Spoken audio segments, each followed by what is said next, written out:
Salut et bienvenue dans ce tutoriel consacré au routeur de Symfony 2. Le routeur va vous permettre de ne plus utiliser les points htaccess pour y définir des rewrite rules, c'est-à-dire des règles de redirection, mais Symfony aura quand même besoin du mode rewrite. Les routes principales se trouvent dans app config routing. Vous pourrez trouver ici la seule route définie pour accéder au bundle que nous avions créé dans le tutoriel précédent. Vous pouvez ici en rajouter, mais a priori, celles-ci vont être ajoutées à chaque fois qu'on va créer un bundle. Pour commencer, nous allons donc créer un nouveau bundle dans l'objectif de créer un blog à la fin de la suite des tutoriels. Donc, nous allons ici, Shift, clic droit, ouvrir une fenêtre de commande, PHP app console, donc pour accéder à la console de Symfony, generate bundle,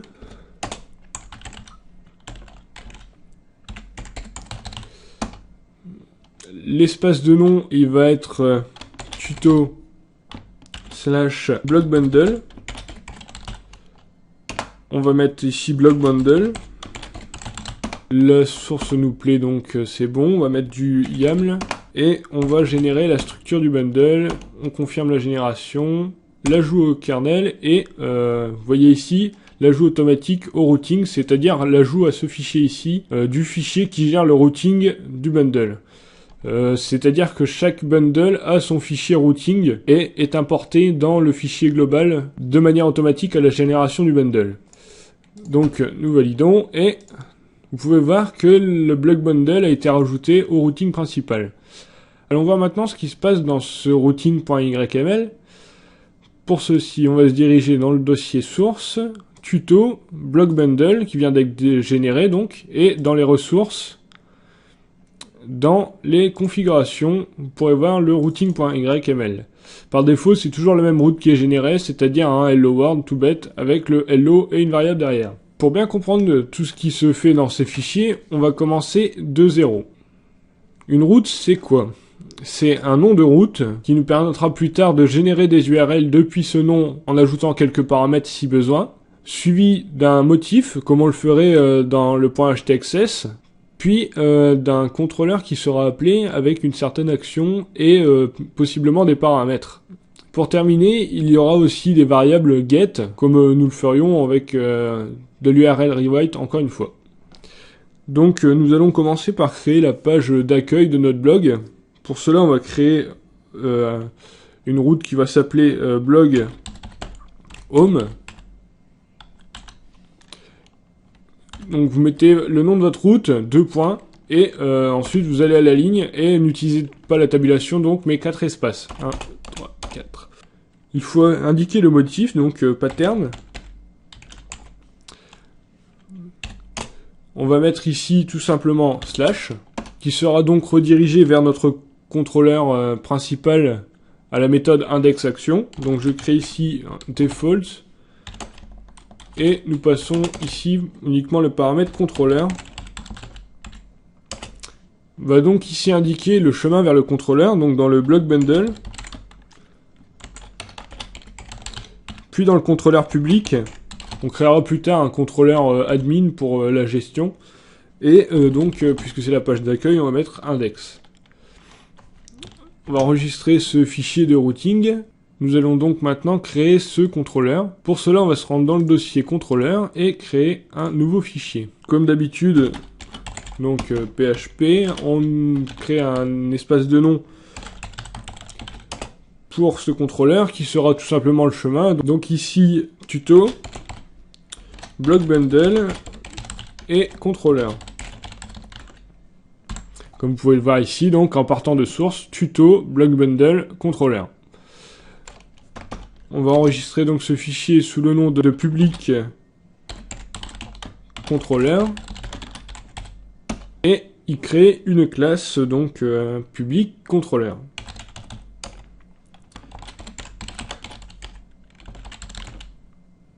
Qui va étendre du contrôleur par défaut que l'on va importer juste après.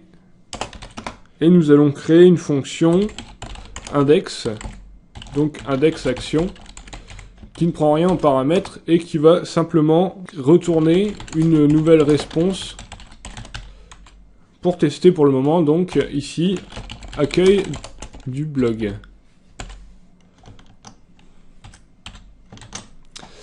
Ici, il va donc falloir importer la classe controller et la classe response. Pour cela, on va faire des use, donc aller dans Symfony, component,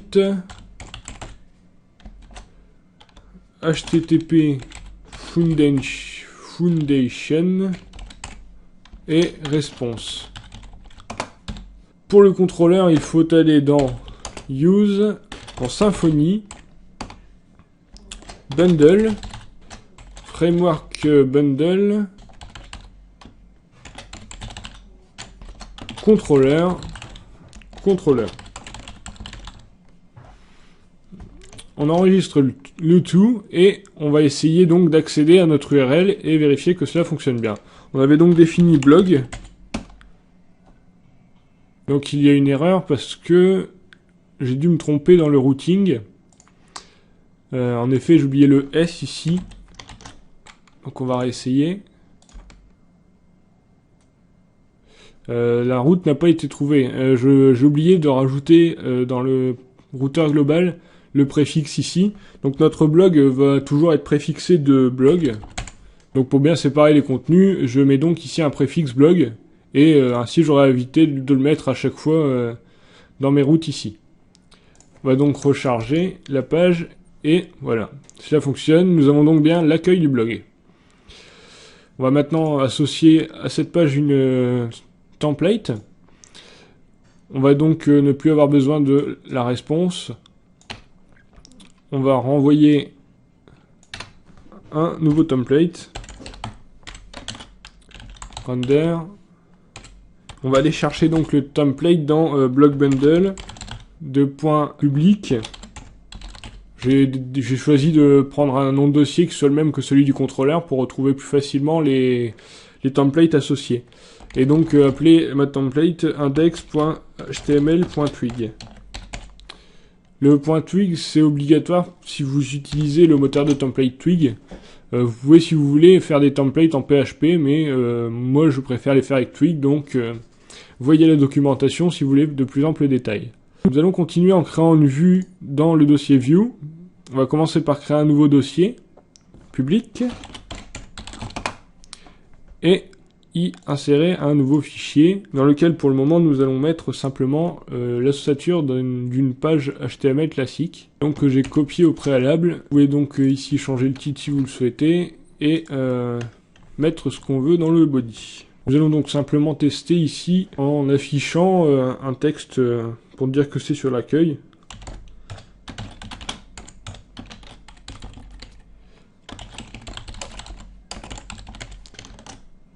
Et l'enregistrer donc sous le nom index.html.twig.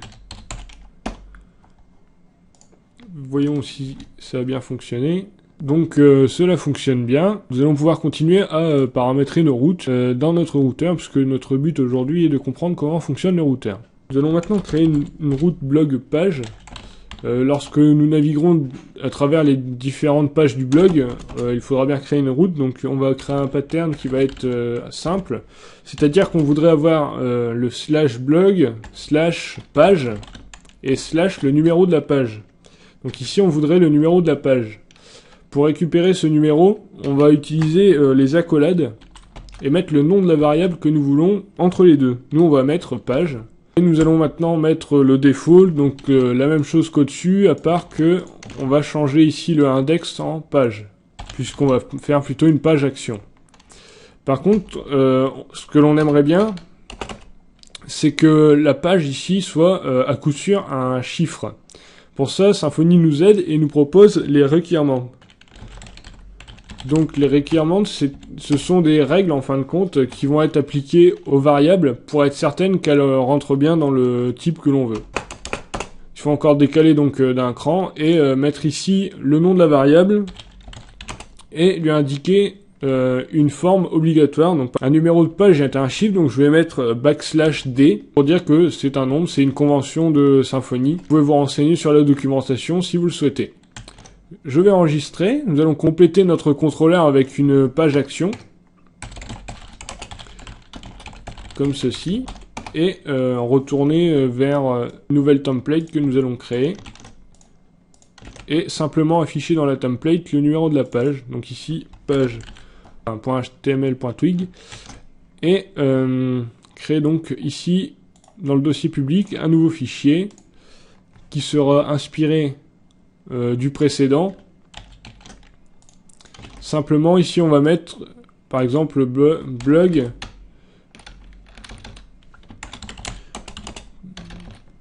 et page et deux points, et ici on voudrait mettre le numéro de la page qu'on va avoir récupéré. Donc on va commencer à déjà enregistrer notre template, donc qui est page.html.twig, et compléter ici mon appel au rendu avec la variable que je souhaite. La fonction ici va prendre en paramètre la variable que nous avons définie, donc page, puisque nous l'envoyons depuis le routeur, celui-ci. Depuis le routeur, ici la page elle va être passée au contrôleur sans que nous n'ayons rien à faire. Nous allons donc retourner ici, notre action va donc prendre en paramètre la variable page. Donc l'entier sera passé à la fonction et nous pouvons ensuite en faire ce que nous voulons. Ici, ce qu'on va faire, c'est l'envoyer à notre vue. Pour cela, on va rajouter un paramètre à notre fonction render. Ça va être tout simplement un tableau qui va contenir toutes les variables que l'on veut passer à notre vue. Ici, on va mettre donc la variable page et lui passer la variable $page. On enregistre. Et maintenant, on va retourner dans notre vue pour y ajouter donc la vue page et y ajouter ici la variable page. Comment faire pour afficher une variable dans Twig? Eh bien, comme nous l'avions vu avec le Hello World, il suffit de mettre double accolade, le nom de la variable, ici page, et double accolade fermante. On enregistre et on va tester ça en mettant ici donc blog, page et par exemple la page 5. Vous pouvez voir que on accède bien au blog à la page 5. Par la suite, on pourra faire un traitement et aller chercher vraiment la page 5 dans la base de données. Mais avant cela, on va continuer notre petit tour sur les routes. On va continuer en ajoutant donc d'autres routes. Par exemple, maintenant on veut faire le blog article qui va nous permettre d'afficher un article. Toujours pareil, pattern. Mais là, on va mettre plutôt article. Et ici, on va vouloir mettre le slug, c'est-à-dire les quelques mots-clés qui définissent l'article, et qui vont nous permettre plus tard d'aller les chercher dans la base de données. On va donc continuer en rajoutant les defaults, avec le contrôleur, toujours pareil. Donc, block bundle, public, et on va aller ici sur article. Le slug pouvant être un peu n'importe quoi, on n'a pas besoin de définir de requirement. Maintenant, imaginons que nous voudrions classifier nos articles par année. Nous allons donc mettre ici la variable année, slash le slug, et puis on voudrait faire un .html par exemple. Et comme on veut quelque chose de sécurisé et propre, plutôt que de mettre donc .html comme cela, on va mettre le .format. Donc format, ça va être une variable qu'on va pouvoir tester ensuite dans les requirements. On va tester que l'année est bien un chiffre de longueur 4. Pour cela, on demande à rajouter un requirement sur l'année en D et on ajoute entre accolades la longueur que celui-ci peut avoir. Donc ici 4. Nous allons maintenant rajouter quelque chose sur le format, qui doit être par exemple le flux RSS ou bien la page HTML. Donc vous séparez par des pipes les différentes valeurs que votre variable peut prendre. Si on veut pousser un peu plus loin, on voudrait que même s'il n'y a pas ici le point HTML, qu'il se mette tout seul. On va donc rajouter ici une valeur par défaut pour le format. On va donc rajouter une virgule pour mettre un paramètre supplémentaire, format, et lui mettre la valeur HTML. Ainsi, si on ne précise pas l'extension, l'extension sera par défaut HTML. Si on veut pousser encore un petit peu plus loin, on va ici rajouter un petit underscore devant le format. On arrive sur une valeur un petit peu particulière puisqu'elle est reconnue par Symfony et va modifier le content type du retour envoyé au client. C'est-à-dire que si ici il y a du HTML, Symfony va le reconnaître et va envoyer le content type texte HTML. Tandis que s'il y a marqué RSS, ça va être application RSS. C'est donc bien plus puissant que des simples vérifications, puisque maintenant on peut modifier sans rien toucher le content type du retour. Poussons maintenant encore un petit peu plus loin et on va rajouter un paramètre pour la langue. En effet, il peut arriver que nos billets soient traduits en anglais, français et autres.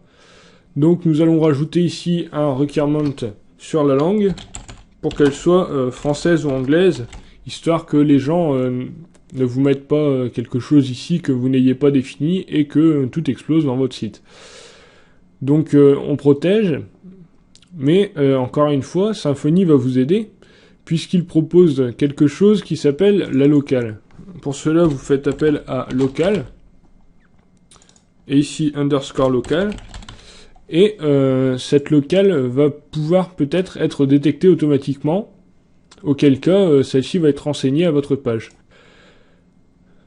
Construisons maintenant notre contrôleur qui va gérer l'affichage d'un article. Donc toujours la même chose, on va aller dans notre public, créons donc la fonction ici qui va être article action et qui va prendre en paramètre les valeurs dont vous souhaitez récupérer ici.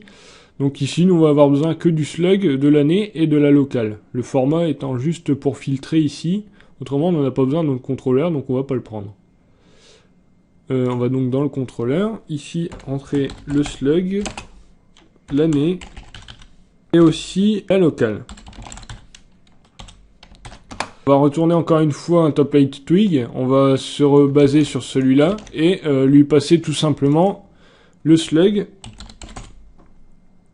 donc qui va être slug, tout simplement, l'année et la locale. Pour le moment, on se base sur de l'affichage simple, mais après on fera des traitements avec ces variables-là, plutôt que de les afficher comme ça et s'en servir simplement sans rien faire. Donc ici, on va modifier page pour article et aller créer tout de suite un nouveau template. Donc encore une fois, on va aller piquer un template là-dedans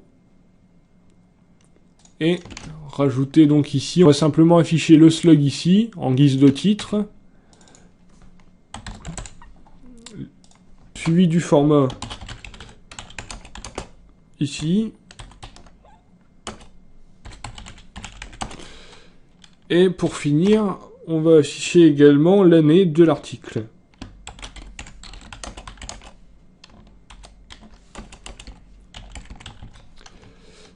Donc on enregistre sous article.html.twig et on peut aller tester maintenant ici en changeant l'URL. Donc notre URL étant article. Ensuite, on indique une langue, donc nous on va prendre le français pour le moment, aller à l'année que l'on souhaite, donc par exemple je vais mettre 2006, et pour finir, un slug et une extension, donc ceci est un test article, puisqu'on ne met que des mots-clés, donc logiquement on ne devrait pas avoir et un, mais bon c'est pour essayer, et mettre .html. Alors il y a une erreur sur le format, en effet je me suis trompé, c'est pas le format ici que je voulais afficher mais plutôt la langue. Donc ici langue et j'ai défini langue comme mot pour la variable. On va réactualiser et vous pouvez voir qu'on a ici dans le H1 le slug, la langue FR est publié en 2006. Maintenant vérifions ce que je vous avais dit tout à l'heure. C'est-à-dire que si je change quelque chose ici, est-ce que ça va bien passer dans l'URL ou pas? Donc le HTML était un paramètre facultatif, je vous l'avais dit. Donc si je le supprime, ça fonctionne bien et on va l'afficher pour voir que c'est bien le HTML qui est passé. Donc je vais remettre ici un BR pour que ce soit plus propre. Le format ici, que je vais ajouter tout de suite après dans le contrôleur. Donc un petit BR, hop, et on va aller chercher dans le contrôleur pour rajouter tout ça. Langue, hop, et ici format, et format. Donc on va actualiser et pouvoir constater que c'est bien le format HTML qui a été pris en compte. Tandis que si je mets .rss, ça va être bien RSS. Maintenant voyons si on met n'importe quoi, par exemple XML, la route ne veut pas être prise en compte puisque les champs requis ou leurs formes ne sont pas bons. En effet, on avait défini HTML ou RSS et rien d'autre, donc il ne trouve pas de route et plante littéralement. Donc on pensera plus tard à faire une route pour les erreurs 404 et un template associé. Maintenant, vérifions que la langue est bien testée. Donc on va essayer avec EN pour l'anglais. Ça fonctionne bien. Et par exemple, maintenant, mettons des E pour l'allemand. Normalement, ça, voilà, ça bug et nous dit que la route n'est pas trouvée. Donc encore une fois, parce qu'on a mis un filtre sur la langue. Donc maintenant, on va changer l'année et mettre une année improbable. Et normalement, voilà, nous avons encore une erreur puisque nous avions défini l'année comme étant un chiffre avec 4 chiffres. Maintenant que nous avons fait le tour de comment paramétrer une URL, voyons comment créer des URL très simplement dans la template. Certains me diront, bah, il suffit de créer un lien et de mettre l'URL en dur, et puis voilà, c'est bon, c'est fini. Eh bien, Symfony est bien mieux pensé que ça, puisque nous avons donné un nom, souvenez-vous, aux routes. Il vous suffira donc, dans les templates, de faire appel à ce nom, avec les valeurs ici nécessaires, sachant que celles qui sont définies par défaut sont du coup obligatoirement précisées. Et nous allons donc voir ça tout de suite dans Twig. Dans la page de l'article, par exemple, on voudrait retourner à la page de l'article, donc quelconque. On va mettre par exemple l'année comme étant la page. Et c'est parti. Donc on va créer un lien avec le href, comme vous le feriez classiquement donc. Là on va mettre retour. Là on va mettre donc retour à la page. Et on va mettre ici donc l'année. On peut mettre n'importe quoi ici, des variables. Hein. Maintenant, voyons comment mettre l'URL ici, très simplement. On met donc comme si on allait mettre une variable, mais on va faire appel à une fonction de Twig, qui est la fonction pass. Donc cette fonction, elle prend en paramètre tout d'abord le nom de la route. Donc pour nous, c'est blog Donc pour nous c'est blog page qui, on va aller le revoir, mais le blog page ne prend en paramètre que une page. On va lui indiquer ici en suivant avec un deuxième paramètre qui est en fait une suite de paramètres. Donc la page, nous ici on voudrait mettre par exemple l'année. Donc on va marquer année. Donc voyons maintenant ce que ça va donner ce petit bout de code. Logiquement, si je demande un article de l'année 2000, ça va me mettre retour à la page 2000, et ça devrait me créer un lien correct vers la page 2000. Donc voyons cela tout de suite.